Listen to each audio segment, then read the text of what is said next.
बाहर चली जाएंगी, ये तनाव और ज्यादा फैलेगा क्या? ईरान में क्या होने वाला है? ईरान में क्या अब वो होगा? ये कहते हैं life takes a full circle, क्या ईरान के मामले में ये अब होने वाला है? हमारे साथ मेजर गौरव आर्य जुड़ रहे हैं, आज बाहर से हमें ज्वाइन कर रहे हैं कहीं से। बहुत स्वागत है आपका मेजर साहब। एयर मार्शल पीके श्रीवास्तव हमारे साथ यहाँ मौजूद हैं और कर्नल साहब भी हमारे साथ मौजूद हैं।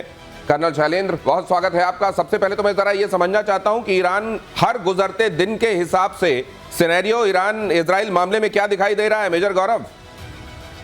दिनेश, बहुत बहुत धन्यवाद। मैं आपको बताता हूं, सिंपल सी बात है, इंटेंट और कैपेबिलिटी दो चीजें हैं जो हमें याद रखनी है। और ये नेतन्याहू कह क्यों रहे हैं ये भी मैं आपको शॉर्ट में समझा देता हूं।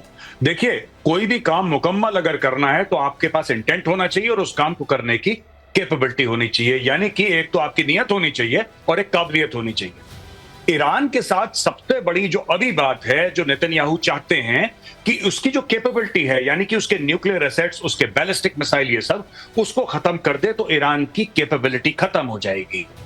लेकिन क्या कैपेबिलिटी खत्म होना काफी है? बिल्कुल नहीं। ईरान का इंटेंट कब खत्म होगा? जब उसकी टॉप लीडरशिप खत्म हो जाएगी। क्योंकि ईरानी लोग जंग नहीं चाहते। ईरानी लोग बड़े अमन पसंद लोग हैं, अच्छे प्यारे लोग हैं, मोहब्बत करने वाले, प्यार मोहब्बत से रहने वाले लोग हैं। लेकिन इनका जो ये टॉप एशेलॉन है ईरान का, उसने ये जिहाद का राग एक पकड़ लिया है और उसके पीछे उसके पीछे लगा हुआ है जिहाद के राग के। तो इसकी ये that is why Netanyahu is saying कि जब तक खमेनेई को आप नहीं निपटाएंगे ये जंग नहीं खत्म होगी और उसके बाद एस्केलेशन नहीं होगा, उसके बाद डी एस्केलेशन होगा, सब शांत हो जाएगा। इंटेंट एंड कैपेबिलिटी है दिनेश। इंटेंट एंड कैपेबिलिटी, ये इंटेंट क्या है वो तो इजराइल लगातार दिखा रहा है और कैपेबल है वो ये भी लगातार दिखा रहा है। लेकिन ये लीडरशिप का सफाई मुझे बहुत अच्छे से याद है। ऑपरेशन सिंदूर के दौरान जब हम लोगों की बातचीत हो रही थी तो आपका और एयर मार्शल श्रीवास्तव लगातार ये कहते रहे थे कि आप वहां टारगेट कीजिए आर्मी की लीडरशिप को और ये भी तय कीजिए कि वहां बेशक रिटायर हो जाए वहां का जनरल, लेकिन उसको छोड़िए मत, फिर उसके अंजाम तक पहुंचाइए, तब इनको इबरत हासिल होगी। क्या ये बात इजराइल बहुत पहले भांप चुका है? बिल्कुल भांप चुका है और इजराइल हमेशा से करता रहा है। आपने देखा कि हिजबुल्लाह के मामले में उसने वहां की लीडरशिप खत्म की, हमस के मामले में लीडरशिप खत्म की, हूती की भी लीडरशिप खत्म की और यहां पर भी पहला निशाना मिलिट्री और साइंटिफिक लीडर्स, न्यूक्लियर जो लीडर्स थे उन पर किया। और ये इतना प्रिसाइज रहा है दिनेश, एक बात आपको जरूर चौंकाएगी कि ये खबर उनकी जो ज़मीनी खबर है, जो मोसाद का ऑपरेशन है, जो उनकी यूनिट 820 है उसका जो ऑपरेशन है, जो उनका साइबर ऑपरेशन है, वाह क्या काबिले तारीफ है। जो जहां होता है वहीं मार देते हैं। ऐसा कभी आपने किसी आर्मी को करते देखा है? निशाना और सिर्फ उतना ही लीडरशिप को खत्म करते हैं, लॉन्चर्स को खत्म कर दिया और अब वहां पर न लॉन्च मैकेनिज्म बता है, जैसे गौरव बता रहे थे कि लीडरशिप भी गई, नियत गई और उसका तरीका भी चला गया। ये बहुत बड़ी बात है। ये भी आप सोचिए कि किसी जगह सिर्फ ये नहीं कि अमुक व्यक्ति किस शहर में मौजूद है, ये नहीं, किस मोहल्ले में मौजूद है ये नहीं, किस इमारत में मौजूद है ये नहीं, उसके किस अपार्टमेंट में मौजूद है, उसके किस रूम में मौजूद है और वो टेबल पे बैठा हुआ है या बेड पे लेटा हुआ है, इतना प्रिसाइज। और इसीलिए मोसाद को मोसाद कहा जाता है। कर्नल शैलेंद्र, क्या आप भी ये बात कहेंगे कि इस पूरे मामले में जो एक्सपर्टीज, एक्चुअली एग्जीक्यूशन तो हमको दिखाई दे रहा है, लेकिन वो जो प्लानिंग, वो जो इंटेलिजेंस है, वो असल में इसके पीछे है जो इजराइल को मजबूत बना रहा है? जय हिंद, नमस्कार। देखिए, बड़ी सीधी सीधी बात है, ये हमारे को भी पता है, हमारी आर्मी में भी होता है और हमारे स्पेशली आर्टिलरी में होता है। दुश्मन के ऊपर नुकसान पहुंचाना, उसे चोट पहुंचाना, उसे किल करना, ये अपने आप में एम को कभी अचीव नहीं करेगा।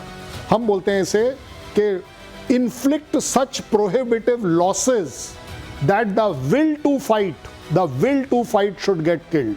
मतलब ऐसे लोगों को निशाना बनाया जाए कि उनके लड़ने की ताकत, उनकी रीढ़ टूट जाए। एक है कि उन लोगों को जिनका आप बोल रहे हैं, जैसे खमैनी हो गए, वो इस कैटेगरी में आ गए जो आपने समझाया। दूसरी कैटेगरी मैं आपको बताता हूं।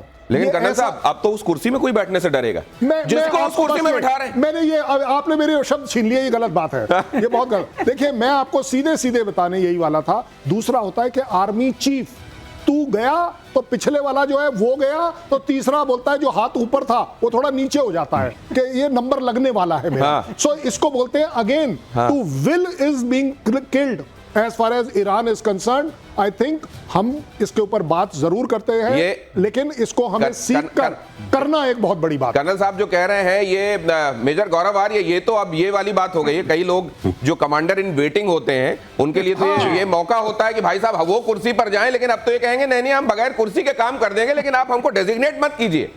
मेजर गौरव आर्य, बिल्कुल बिल्कुल आप दिनेश एकदम सही बात कह रहे हैं। यही चीज जैसा सर ने बताया, मार्शल श्रीवास्तव सर ने बताया, यही चीज हुई थी हमास के साथ, हिजबुल्लाह के साथ। जब नसरल्लाह मरा तो नसरल्लाह की जगह दूसरा आया, उसको भी थैंक यू बोल दिया इन लोगों ने।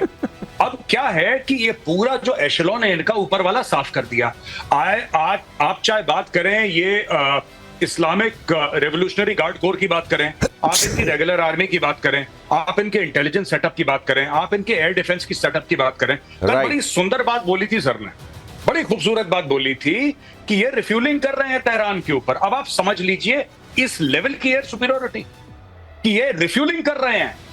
Refuelling is done in safe skies. Tehran के ऊपर रिफ्यूलिंग, इसका मतलब समझ लीजिए कि किस कदर वहां के समझ लीजिए आसमान पर नियंत्रण हो गया है इजराइल का। अगली खबर देख लीजिए, वर्ल्ड वॉर का खतरा और ज्यादा बढ़ गया। G7 देशों का इजराइल को खुला समर्थन। G7 के नेताओं ने कहा है कि ईरान को कभी परमाणु हथियार न मिले, तो वहीं दूसरी तरफ 19 मुस्लिम देश इजराइल के खिलाफ हैं। चीन ने तेहरान में अपने दूतावास से कर्मचारियों को निकाला।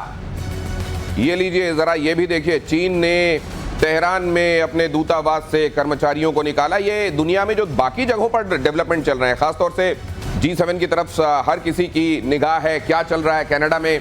तो लोग देख रहे हैं ट्रंप वहां से क्यों चले जा रहे हैं, लोग ये भी देख रहे हैं कि ट्रंप कुछ बोल रहे हैं, इतने में कनाडा के पीएम आकर कहते हैं नहीं नहीं अब देखिए प्रेसिडेंट के तौर पर मुझको अपनी जिम्मेदारी निभानी दीजिए, उनको बीच में रोक दिया जाता है। एक्चुअली क्या चल रहा है ये लोग जानना चाहते हैं। G7 की बैठक में क्या हुआ और वर्ल्ड ओवर क्या चल रहा है और यहां से क्या इंडिकेशंस मिल रहे हैं। मेजर गौरव, देखिए ट्रंप तो बीच में निकल लिया है, जैसा आपने शुरू में ही अपने बयान में बताया था कि ट्रंप साहब आए, वहां पे हाय हेलो करा, हाथ वाथ हिलाए, एक दो डील वील शायद उनकी यूके से साइन होनी थी, उसको कर कुरा के ट्रंप ने बोला कि मैं निकल रहा हूं। अब इसका ये है कि ट्रंप ने ट्वीट भी करे हैं, ट्रूथ सोशल पे भी डाला है कि कुछ बहुत बड़ा होने वाला है। ट्रंप थोड़ा शोमैन किस्म का भी आदमी है। तो नहीं मुझे ये समझ में नहीं आता, इमैनुअल मैक्रो ने अगर कोई बात कही थी तो इमैनुअल मैक्रो के ट्वीट को ये कहते हुए कि इनको तो कुछ मालूम नहीं है मैं क्या करने वाला हूं, ये हमेशा गेस कर, ये करने की क्या जरूरत थी उनको? नहीं देखिए, वो टेलीविजन का आदमी है, वो रियलिटी टेलीविजन का आदमी है, आप ये समझिए ना, आप उसका बैकग्राउंड देखिए ट्रंप का। तो ट्रंप यही करता है हर समय की दिखाने के लिए कि I am the boss of the room, कोई मुझे नहीं भांप पाया, मैं सबको भांप लेता हूं, मैं बताता हूं। अब उसने क्या बोला है, उसने जो ये संदेश दिया है ना कि तेहरान खाली करो, ये कल का संदेश है कि तुम तेहरान खाली करो, ये किसके लिए बोल रहा है वो ट्रंप? ये जो आम लोग हैं उनके लिए बोल रहा है। हो ना हो America is getting into this fight. अगर चीजें एक आध दिन में 48 घंटे के अंदर अगर चीजें उस तरीके से पटरी पे नहीं आई जैसे ट्रंप चाहता है, तो हो सकता है कि मैसिव बॉम्बार्डमेंट ऑफ तेहरान। और ये बात ट्रंप भी समझ चुका है, भली भांति परिचित है कि जब तक रिजीम चेंज नहीं होगा मिडिल ईस्ट में शांति नहीं आएगी। ये जो इकोनॉमिक कॉरिडोर की बातें कर रहे हैं कि इंडिया और ये पूरा इकोनॉमिक कॉरिडोर यूरोप का आगे तक मिडिल ईस्ट का ले जाने की बात कर रहे हैं, ये सब ख्याली पुलाव है। ईरान तो मना कर रहा है, कह रहा है मैं वो बंद कर दूंगा अपने पूरे सी लेन्स। मतलब आप भी यही कह रहे हैं कि खामेनेई के ऊपर अभूतपूर्व खतरा मंडरा रहा है, क्या आप भी यही कह रहे हैं? मैं आपके पास लौटता हूं। भयानक स्तर पर पहुंचा ईरान इजराइल युद्ध, G7 बीच में छोड़कर अमेरिका लौटे डोनाल्ड ट्रंप, जैसा हम आपको लगातार बता रहे हैं। ईरान के परमाणु कार्यक्रम पर रोक जरूरी है, ये ट्रंप ने कहा। तेहरान को फौरन खाली करने लोग